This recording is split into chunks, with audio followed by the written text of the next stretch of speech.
you could be a good segue, Jennifer, because we're talking about AI and then what you do and these other worlds. Unless you want Jennifer to start, we're going to get 5 woohoos in this panel. I know it. Jonathan, you're going to talk about your family office, which is an impact, and you're both in the same boat.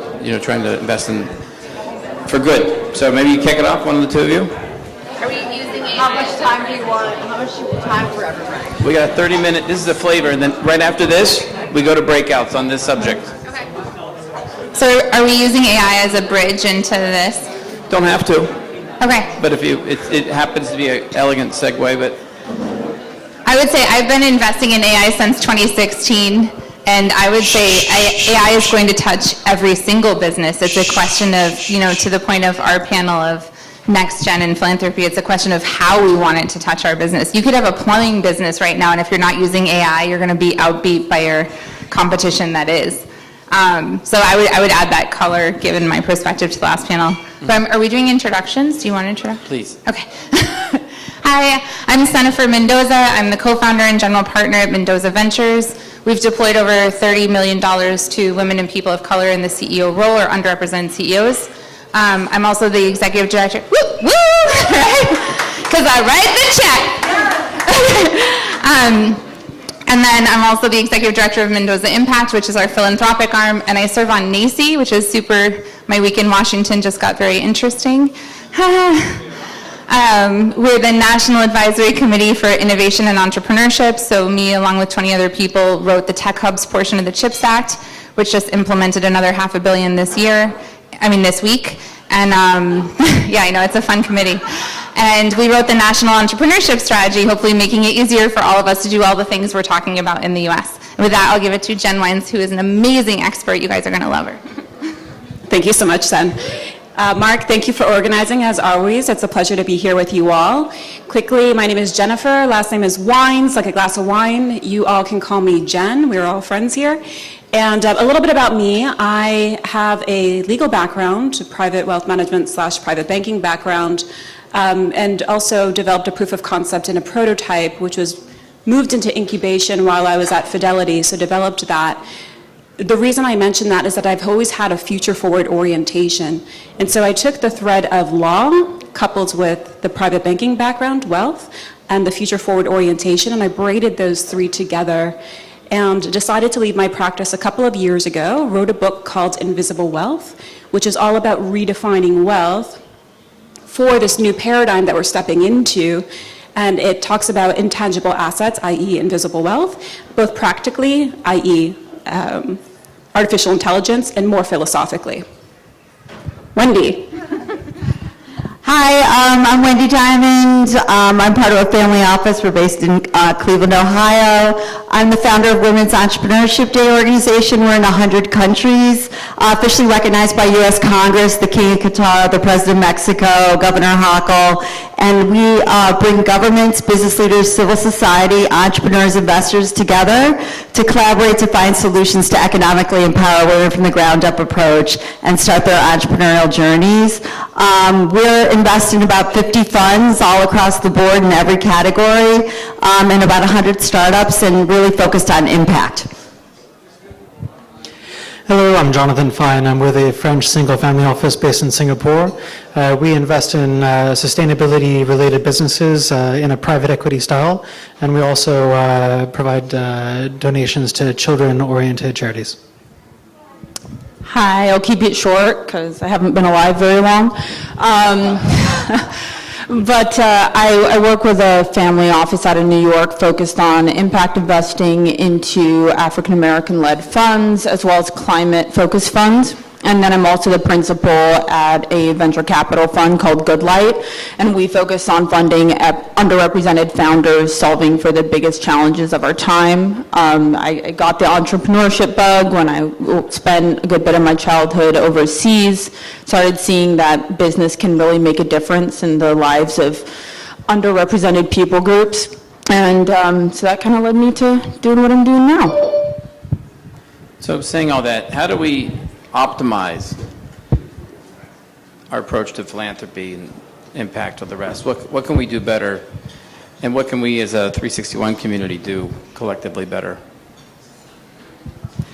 Yeah, sure. So I'll start. So in the earlier days of Trace, which is this family office that I work for, they had invested in more hopeful, feel-good type of businesses, and we have a 0% success rate in investing in such businesses. So I think that where I've seen some people go wrong is that they invest in a business because they hope that it's going to work out.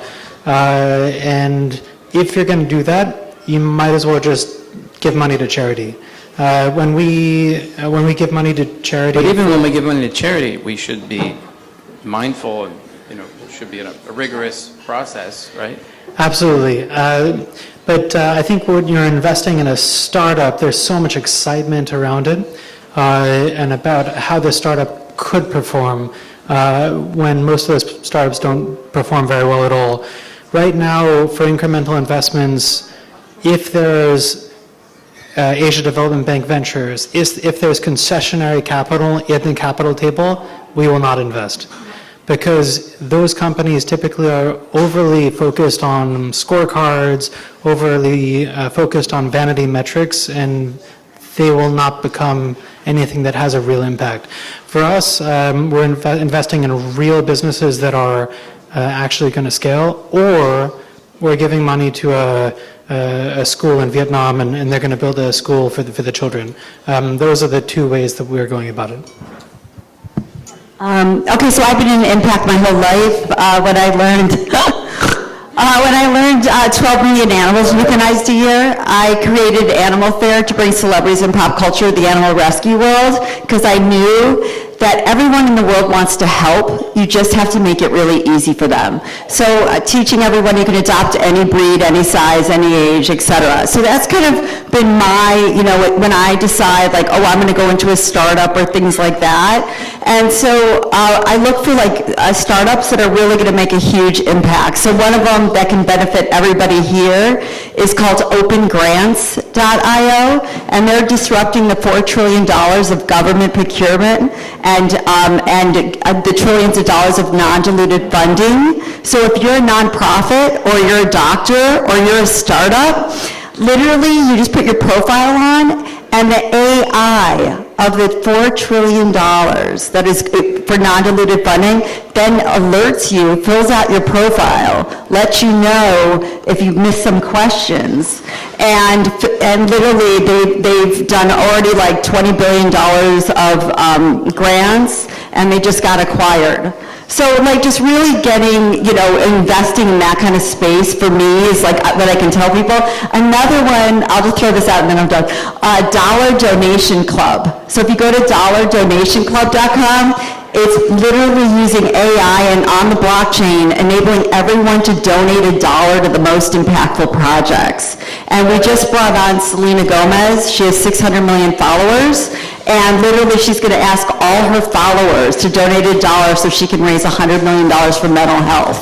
And so anybody who has a foundation or a company and it's vetted and it's a real impact, you can set up a profile there and then enable everybody. Vetted. Like, how do you go about vetting? So they literally have a list of some of the most,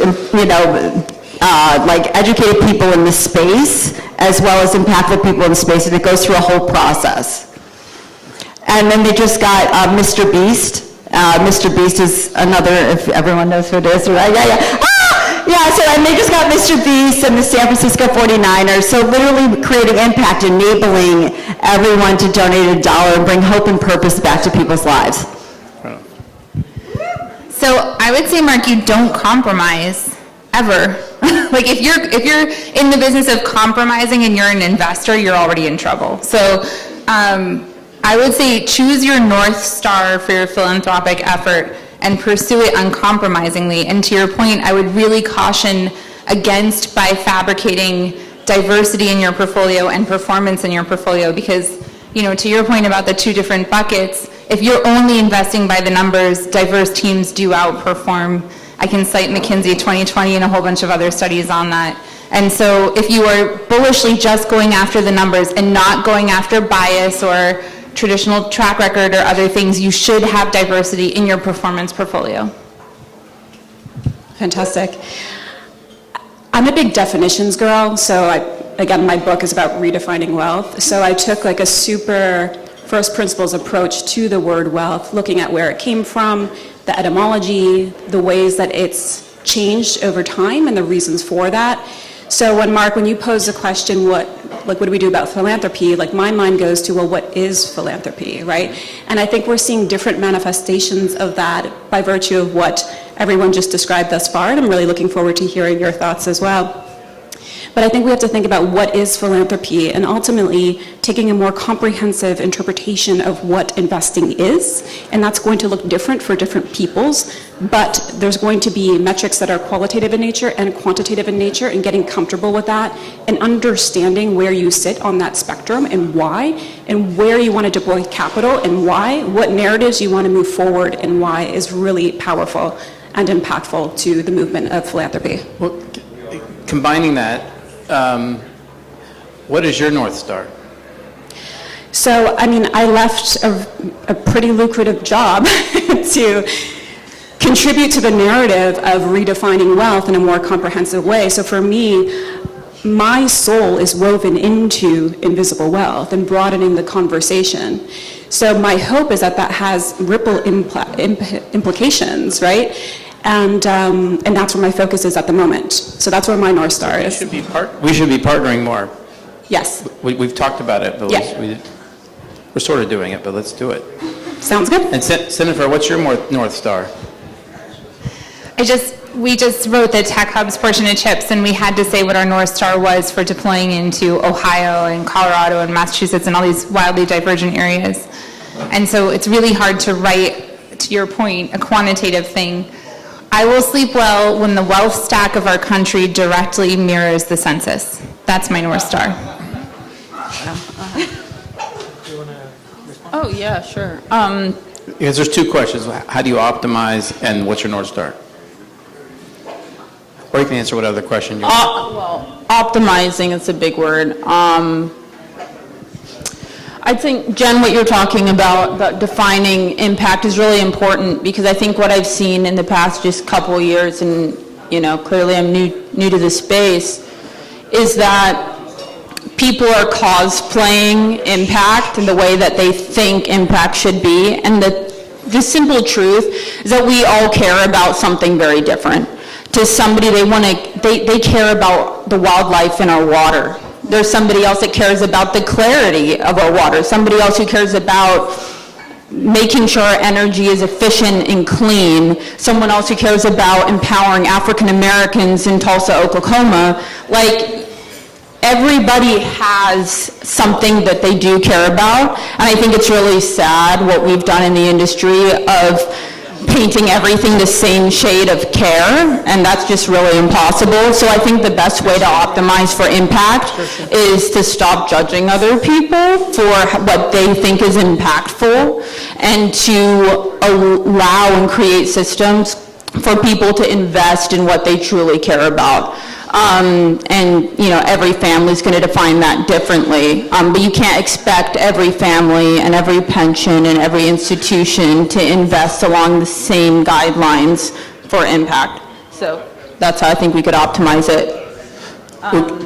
My little add-on to that is if it's Tulsa, then I want to connect with all my Tulsa crowd, right? But if it's whatever it is, what I want to do is just the same way I do a diagnostic from the investors saying, I want this asset class, I want this, whatever, I want to be China or ex-China. If it's human trafficking, just identify it so we can all get everybody together on it. And I think that's my North Star, sort of related to you, Jen. But others? You skipped your North Star, Jonathan, and Wendy. Our North Star of impact? We're still working on that one. So we previously were like anti-KPI, anti-metrics, because we thought that we'd be blinded by the metrics and be too short-sighted. Right now we're in the process of creating a framework to measure the growing impact of our portfolio companies, but it is not a science, and it's still in the works. How many portfolio companies? At this very moment, we've got 6 portfolio companies on the direct investment side within sustainability. And do you do this internally, or who do you look for externally to help you with that definition and measuring? This has been created by ourselves. Okay. Wendy? Go ahead. If I may, just for all the panelists, in terms of optimizing philanthropy, how do you all feel about donor advised funds? And how can they help to optimize philanthropy as well as returns on investment? I'm happy to do that, yeah. I love a good DAF. I know a lot of really good DAF queens that are doing some really interesting things. So guys, a donor advised fund is basically just like a fund that you can do what you want with as long as it's with a philanthropic mission. And DAFs are being used to direct capital towards diverse emerging managers right now. They're being used to direct capital and all sorts of different things. We use them largely for philanthropy, and actually this is not public yet, but we're setting one up for Mendoza Impact to be able to seed emerging managers because we're personally already LPs in 4 funds. We want to institutionalize it and get it off of our desks. So yes, there's a place for that. Just don't expect a high ROI. I'd say on DAFs, a fantastic tool. I will say there's a lot of money that sits in those DAFs and doesn't get deployed. So for me, that's a concern, but ultimately they're a really powerful tool. I'm going to double click on that too and also say there's a lot of predatory weird stuff happening in the DAF space because it's new. So there are organizations that set up a DAF for a fund manager, but then you have to sign over your investment committee rights as part of that. And so if anyone's looking at that, I would just encourage you to read the docs, have your lawyers read the docs and know what you're signing like anything else. Giovanni's got a question.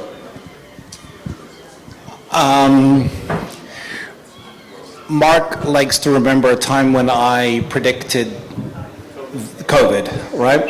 So it is impossible that it'll have no effect. So I'm wondering, what do you think the effect will be if Trump becomes president and 2025 and that kind of jazz, and you completely ixnay diversity, equity, inclusion in your investment thesis, and you disregard ESG and you go, there is no environmental impact. If there is no government follow-on with grants and investments and contracts, how does that affect your portfolio and the future of DEI and ESG? As a add-on related, I think the most powerful person is the investor and the consumer. Sometimes we're voting crazy ways. So, and who cares what the politics are? We all make our own decisions. So I don't think everybody's going to abandon it. But go ahead. When I started Women's Entrepreneurship Day organization in 2013, literally there was very few companies that had women's movements. There were very few funds that were focused on women. At that time, 250 million girls were living in poverty. 1 out of 8 women in America lived in poverty. 1% of venture dollars, went toward women founders at that year. So I knew, what I say to people is everyone in the world can make a difference, right? And you just find what you're really passionate about. And I knew if I created an official day in the world, I would create the conversation. And that's how we launched at the United Nations. We're now in 100 countries. Literally what we did is we gave a toolkit for the successful women, it's kind of hard to find this, but successful women in each country that are successful, connected, but still have empathy. Because the only way to make systematic change in this world is if you embrace everybody from a ground-up approach. And when you look at what a lot of the women's movements, it's all focused on the top.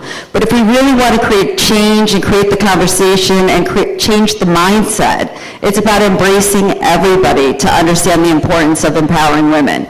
Because the statistics clearly show, women are receiving millions of microloans around the world. And literally, when these women get microloans, they're paying it back at a 98% rate. And 90% goes to educate their children, provide for their families, and literally and economically empowers the whole community. So if we really look at all the statistics, including all the stuff that they discussed and about women and et cetera, I think it's just key to, it's about gender, and it's about giving an opportunity, a hand up and not a handout. So how you make money is higher revenue and lower costs, and if you are only relying on some government regulation to support your business, that's a very risky situation. So if you're investing in maybe women-owned businesses or African-American-owned businesses, there's got to be a thesis where you can get in at a lower valuation, or you can or the fact that it's an African-American business might be a differentiator in the market, and you might be able to get more customers, but it's got to come back to the marketplace. I don't think you can invest in anything just based on government regulation. Well, I don't think the government really is the one that's making the changes in the world. If you look at what's happening now, it's the entrepreneurs that are really doing this, and I think that's what the key is supporting entrepreneurship for everybody. I just say that I think that the ideal has already penetrated the zeitgeist, meaning that it doesn't matter if there's a regulatory wrapper around it. I think that there's a lot of conversation and awareness that's been raised over the past few years. I think oftentimes we get lost in the nomenclature, the ESG, what does this mean? Sustainability, what does this mean? We're still working with philanthropy, right? And that's just such a beautiful concept. So I think that, as Wendy said, I mean, there's so much power in entrepreneurs and what they're doing. In terms of folding in the next generation are making money with values in mind, spending with values in mind, and investing with values in mind. And that's just who these people are and how they're thinking. So I think on a go-forward basis, you're going to have values to be a bigger part of the economic fabric than it historically has been. So I'll preface this with, we're a bipartisan family. And by that I mean we're an American family first. And selfishly from a venture capital perspective, VC is going to be fine if Trump gets elected, and VC is still going to be fine if Biden gets elected. VCs will be okay in the next, so I don't worry about it from the business perspective. I don't really see ESG as being thrown off the board. I see it as to the point of everyone finding your North Star. If you think about it, the CHIPS Act was one of the largest ESG deployments in America's history, and it was based around underserved economies. I don't think it's ever a good idea to segregate that into, and this is like Chatham House rules, right? But I don't ever think that it's a good idea to segregate that into the profile of a person. I think building manufacturing in the US that includes our entire population is a good idea. That's the North Star of that legislation. So I think that, I'm in a lot of very ESG friendly rooms and a lot of very ESG non-friendly rooms. I'm a woman in minority-owned fund, and the ESG narrative has never helped us. And so from our perspective, performance helps us. If you look at how to drive performance, diversity of thought, diversity of capital is a natural proponent of that performance driver. I think when you start to mix that with philanthropy, you start to get really dangerous messages in the first place anyway.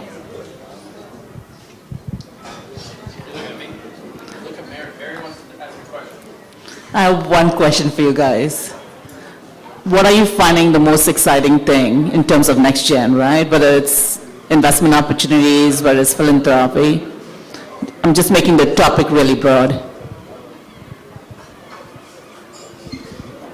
When I was in high school, we had. When I was in high school, we had. No, actually, it was law school. And we would say, someone's got to ask a question in law school and use this word. And I just said, as long as you guys ask a question, just use next gen in the. She had a different question in mind, I think. Well, I'm in Bitcoin. I wouldn't say I'm in crypto, but I'm very believer of Bitcoin. And I'll give this background so you kind of understand it. But we're ending the panel in a second, so not too much background. Yeah. Okay, but I met a goat farmer in Botswana in 2014, and that's how I learned about Bitcoin. So my background in Bitcoin is from an impact space of it, and so I'm very in the community of 20-somethings, and I'm always, with them, and what it is everybody wants traceability. Everybody wants transparency. And the future to me is exactly that, and about bringing that to our currency and to bringing it to all of our lives. We want to know, was this table sustainable, and how much was the person paid for? And I think that that's the future, and I think it's a very exciting time, and we need to embrace, because it's not going away. I mean, I think I'm a Bitcoin advocate as well, and I think decentralization is a theme that we're seeing in all verticals of all industries, right? And so this is a trend, decentralization, personal sovereignty, and deciding how to live our lives the way that we want to, that's reconciled with our values.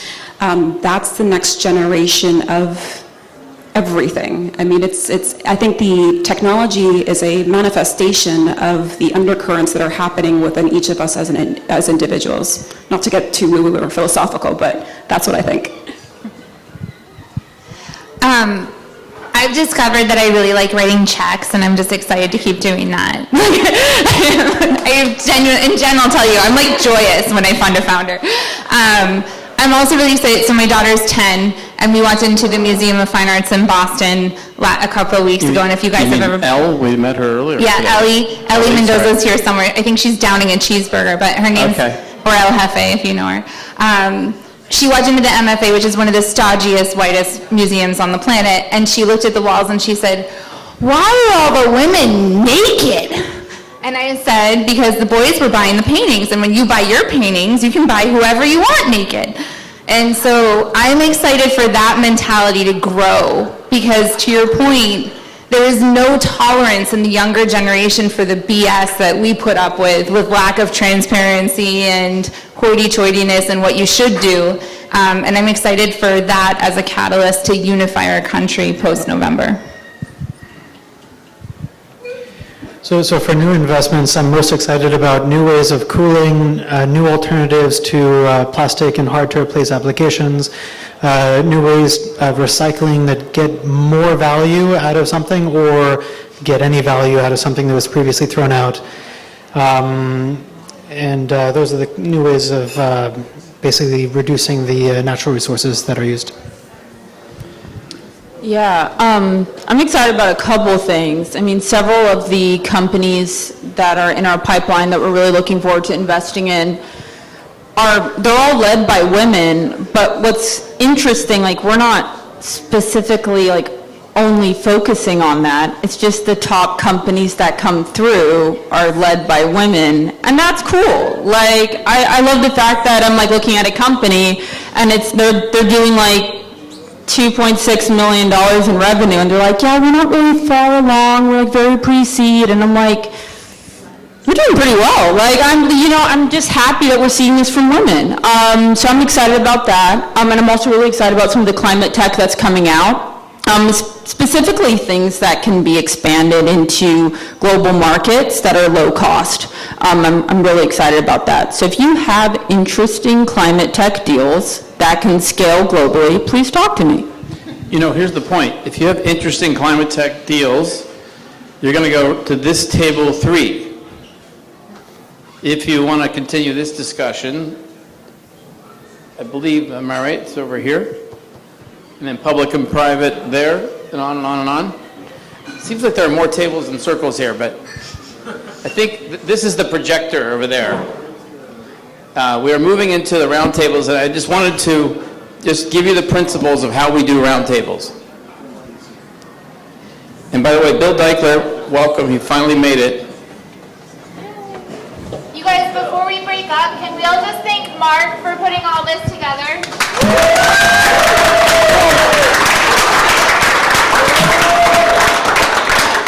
I'm only a catalyst. We're a global team.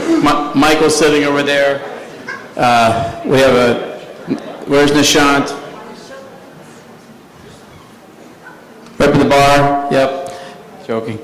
And Nida, who's just been tireless. And actually, they were sleeping on the way here. Karan.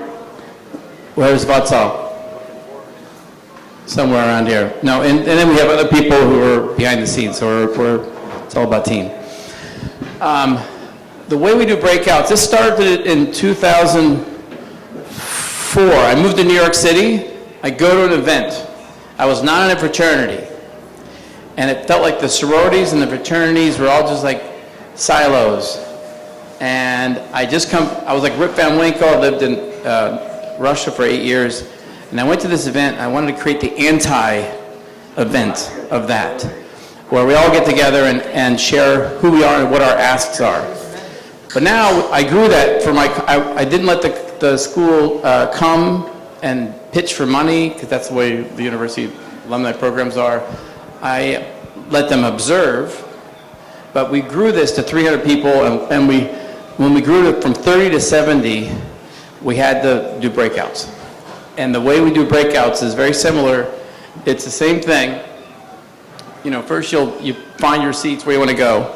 Quick intros. Everyone introduces themselves, right? So whatever, you know, and then if there's an insight, in this case, we might have a few people with insights, and I'll note it. But what I really want to know is how can we help each other, and then what future events should we do together, and then other takeaways. Take note, because make sure you summarize it, because we're all going to get back together one more time, and people are going to stand up and say, this is what we talked about in breakout X, Y, Z, F, and G. So that's the tradition. You can relax for a little bit and then settle into the tables. And trust me, I'll be pushing you to settle into these tables, because this is the magic of 361 Firm. This is now the 360 part of it. So thank you, panelists. Thank you, everybody. Now the magic will begin shortly. If you want to go to drink, go to the bathroom, go for it. Come join our 361 Firm community of investors and thought leaders. We have a lot of events created by the community as we collaborate on investments and philanthropic interests. Join us.